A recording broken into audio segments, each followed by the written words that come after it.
Welcome to FRC Media News for Thursday, April 21st. I'm Donna Mata. On this week's show, we talk with a school committee person about her concerns with school department budget negotiations for next fiscal year. And we also talk with some young professionals who have formed a nonprofit group in order to network and make contacts with other business people. We also update viewers on how to pay bills online through the city's website. But first, let's kick things off by looking at the headlines of the week with Will Richmond, digital news editor for the Herald News. Hello, Will. It's good to talk to you. Hi, Donna. How are you doing? I know you're used to Keith, but here I am today. Keith has the day off. We have a few stories on tap. Let's start off with the City Job Fair, which is coming up May 15th. And from what I understand, the update is no Amazon applications are being taken. Yes, we had initially been told by a staffer in the mayor's office that there would be someone taking applications at the job fair. We were informed this morning by others that that is not the case. There will be people there from the Career Center who will be taking people's contact information if they want to be notified, but at this point, it appears that Amazon, especially for the warehouse jobs, that will all be handled online. You can also go online now to apply for some of the upper level type jobs that they'll be offering. Now, I know that the Fall River Career Center has been working initially to get people to apply to the Amazon jobs. Are they still doing that, the Career Center? Yes, the Career Center is serving as a contact point. They're not the Career Center, though, I don't believe is taking applications. They're kind of serving as a go-between to provide the information on where to apply. But the job fair is the annual spring job fair, which is taking place at Government Center on May 15th? Yes, this is the annual fair that they've been doing for, I think, 4 or 5 years now in the atrium at Government Center. So they're still expecting a number of job providers there to take applications. So even if you're looking for something beyond Amazon, that will be the place to go. Yes, I've actually covered that many years. They get tons of people. It's all day long. I know they open up that job fair to the veterans first for the first hour, I believe, and then the rest of the public is welcome to attend. Usually they have 60, 70 vendors, police departments, Navy, Army, private businesses. So if people do want to apply for any kind of job, that is the place to go. And again, that is coming up on May 15th and will be held at Government Center. Both Will and I will have more information as it becomes available to us. Now, moving on, teachers went before a City Council subcommittee this week for arguing for level funded school department budget. Can you give us some details about that? Yes, well, the push is on from the school department side for a level services budget. That would mean no new funds within the budget, but maintaining what is currently in the operating budget. With that, however, comes a pretty hefty budget increase due to things such as contractual raises, obligations of the city taking over costs, such as for the school resource officers, with the school department now taking over the costs, some of those costs from the city. So as part of this, there was a large group of teachers who attended the subcommittee meeting or council subcommittee meeting this week to make their case, as ultimately it is the city council that has the final vote on the municipal budget, including what's spent on the school side. Yes, right now the negotiations are in progress. I know the full city council gets the budget on June 1st. They have 30 days to review it and approve it.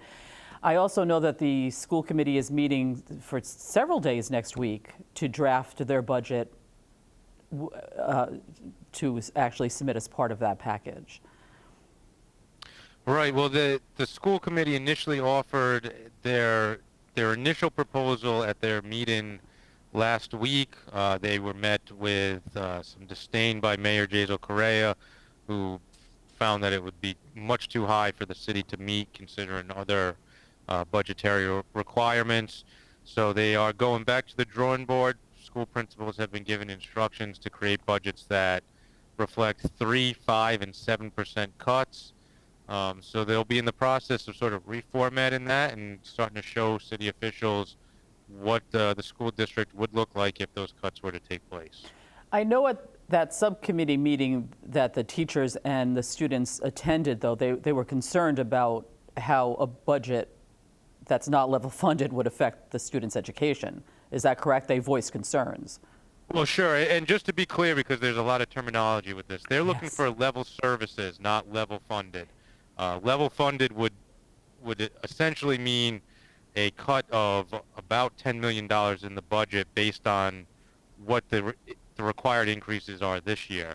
So just to maintain what's already in the district this current school year, the school department is arguing that it's going to take about $8 to $10 million more than the current budget. Yes, that is what they're saying, about $8.5 million. And I did hear that Mayor Correa said that would be impossible to meet. And I think that that's one of, well, school committee woman Melissa Panchley had said that the mayor said it was impossible. But again, we'll have to see. Budget negotiations every year, it's tough. It's tough. And the new year, fiscal year, does begin July 1st. All right, moving on. The Historical Commission has ideas for the Borden City Mill stack. And I know you had that in the paper today. Can you give us some details? Sure. As the cleanup continues at the mill where the fire took place back in February, one of the last remaining pieces to still be standing is one of the smokestacks on the site. And the Historical Commission chairman suggested that this week that maybe there's a use for it, that it shouldn't be torn down. Suggesting either that there could be signage that could be posted there, or maybe it could be used for a cellular phone tower, signal tower. Now, certainly keep in mind the Historical Commission doesn't have jurisdiction over the use of the smokestack. It is privately owned. So this was sort of a suggestive idea that was being made in hopes of maybe maintaining a historical structure in the city going forward and making another use out of it. Well, that's it. At least people are thinking outside of the box with that. That stack has been there forever. Right. All right. Now, the mayor is also saying that $5 million is owed for Fall River City trash trucks. We cannot have a program without talking about trash. We just can't. So what's that all about? Well, as part of this privatization process, there's certainly been interest in the situation with the trucks. Was revealed this week that the city owes approximately $5.8 million on the bonds that were taken out to purchase trucks in the last couple of years. So this is the total amount of that bond plus the interest that still remains. The city has primarily just been paying off the interest on the bonds up until recently.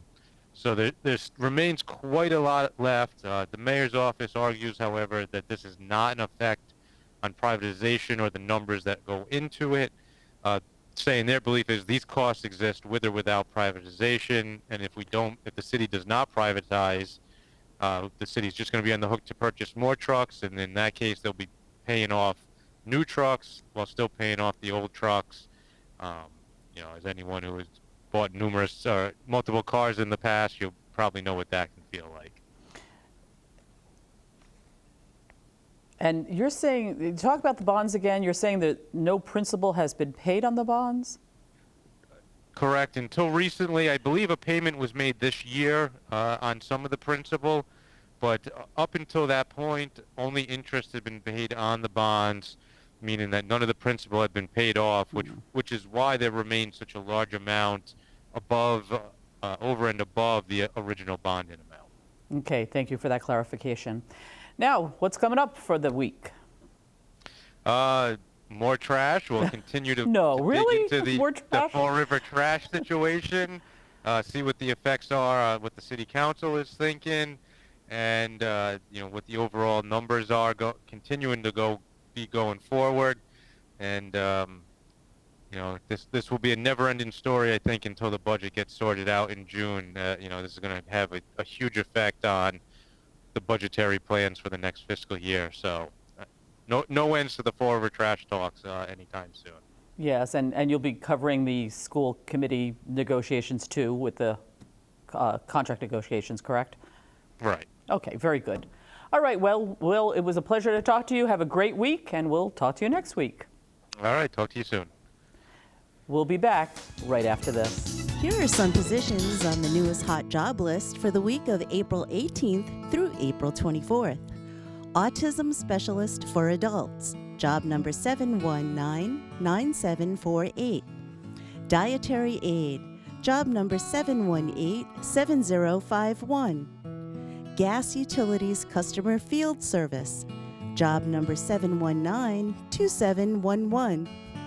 IT Systems Administrator, job number 7192292. Licensed Practical Nurse, job number 7192869. Medical Secretary, job number 7182334. For more information, visit frcmedianews.org or call the Fall River Career Center at 508-730-5000. Welcome back to FRC Media News. We just received a correspondence from Mayor Correa's office today, Thursday, April 21st, concerning a construction project in the city. The mayor announced that his administration, through its water main replacement program, has recently installed new water lines on Arch Street and portions of South Beach and Center Streets. The project includes temporary patching of trenches to be followed by the repaving of these streets later this summer. Mayor Correa said, and this is a quote from him, "As we all know, our city needs many improvements to our infrastructure. This is a small piece of the puzzle, but we will continue to make those improvements in every way we can," unquote. At a recent news conference held at a senior center earlier this month, Mayor Correa did state at that time that money from the Community Development Agency will also be used to help pay for much-needed street and sidewalk repairs as necessary. FRC Media News will have more updates as they become available. Now, let's switch over to what's on many people's minds these days. The city discussions between the mayor, city council, and school department about budget negotiations for the upcoming new fiscal year, which begins July 1st. The city administration is working on its budget, which will be given to the full city council on June 1st for its consideration. As part of the negotiations, the school department, of course, must be included and funded. Each year, the department wants to ensure that services are not cut and the students' education does not suffer as a result of any problems with the budget. Now, a draft budget is currently done. $8.5 million is being asked over the minimum required by law. Some call this a shortfall or a deficit, but school committee woman Melissa Karam-Panchley strongly disagrees. It's just the backwards thinking that we've kind of gotten into in Fall River, that anything more than the minimum required by law that might be needed to meet children's needs is considered a shortfall, and that bothers me. So right now the school committee's in the process of putting their budget together, and the way I feel about it is the school committee needs to do what they need to do to develop a fiscally responsible budget that meets the needs of students. And they shouldn't be really concerned with what the minimum required by law is at this point.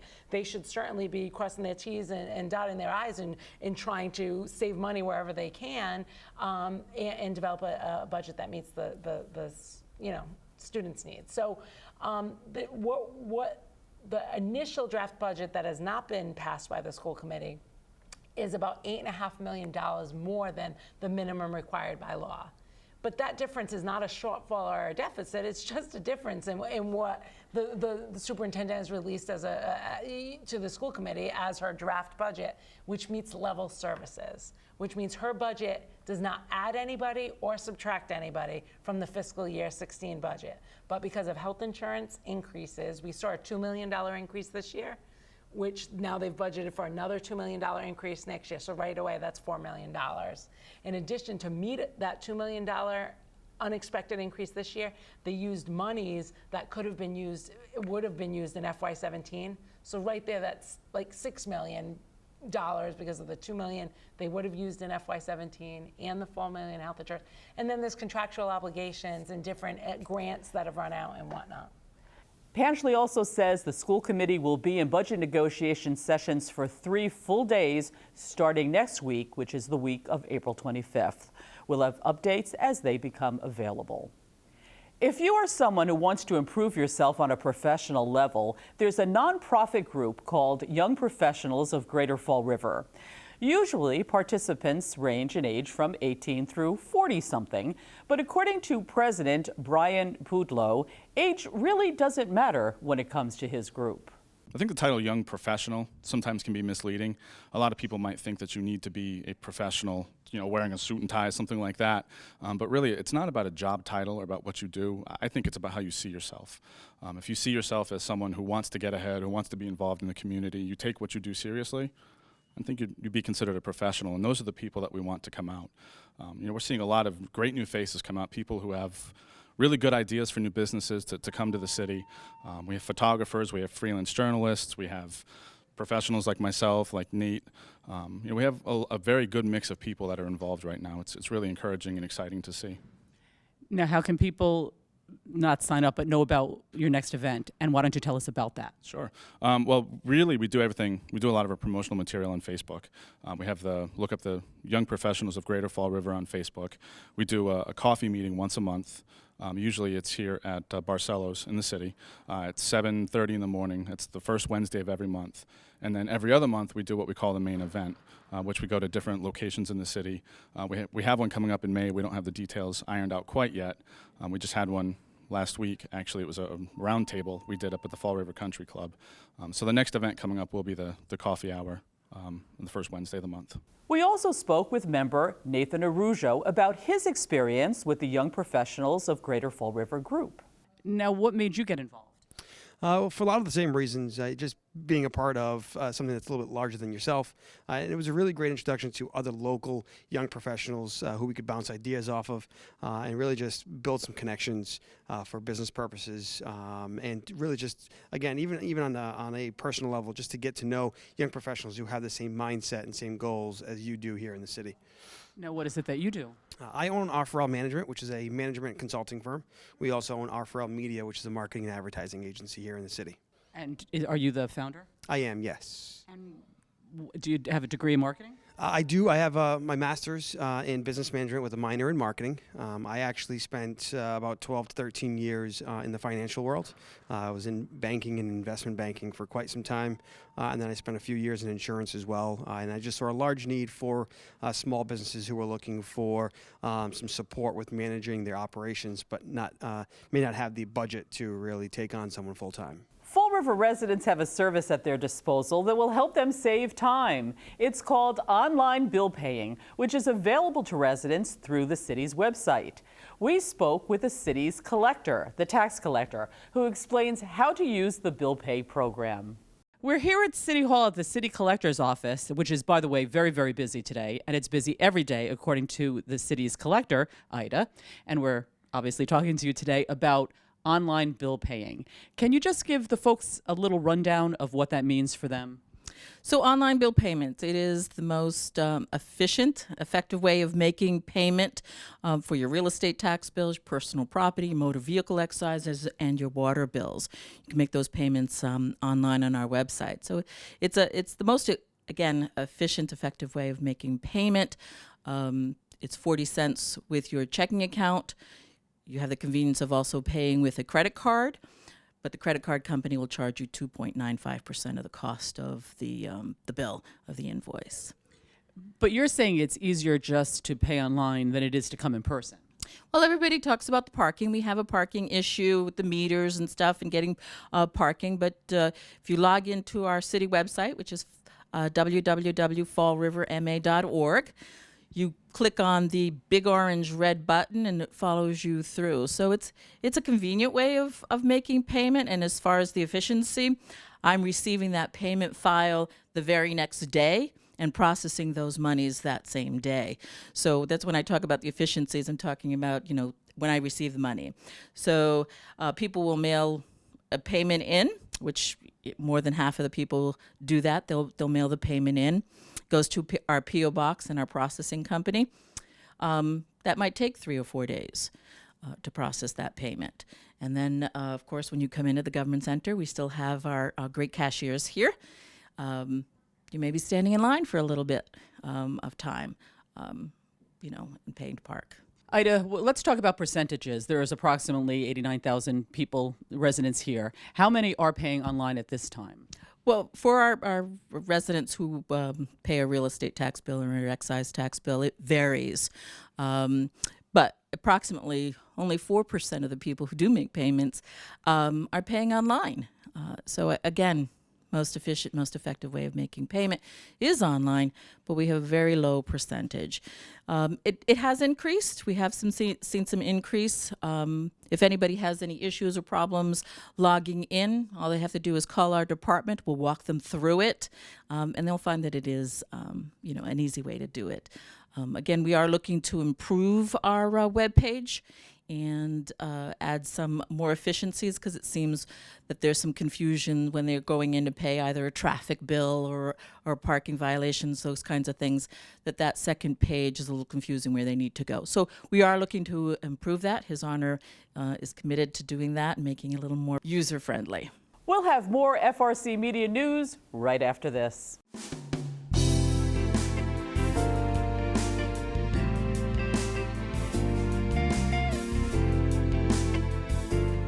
Right here is Max. He's a mix of a Norwegian elkhound. He's a little older, but full of life. He's a very big love bug, very playful, obedient. He has all of his shots.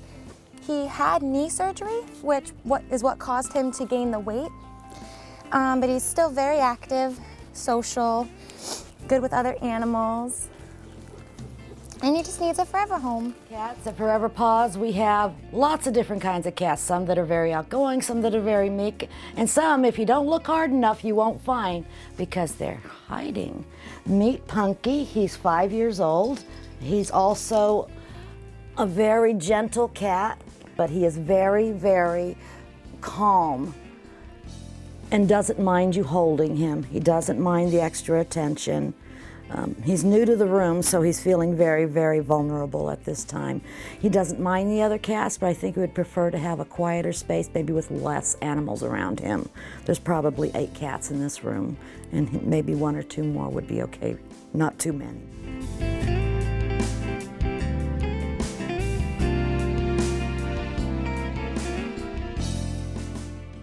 On the lighter side of the news, Bristol Community College is always working hard to educate teachers, staff, and administrators on new ideas and technology that will help with teaching strategies to make sure that our students are up to date on the latest information available to them. Here's Keith Tebow with an update on a recently held professional day here at BCC. Each spring, faculty and staff at Bristol Community College take a break from the classroom to participate in a day-long series of professional development activities. Dr. Suzanne Buglioni, Dean of BCC's Lash Center for Teaching and Learning, says this year's Professional Day celebrated BCC's 50th anniversary and explored opportunities for what lies ahead. We have as a primary part of our mission teaching.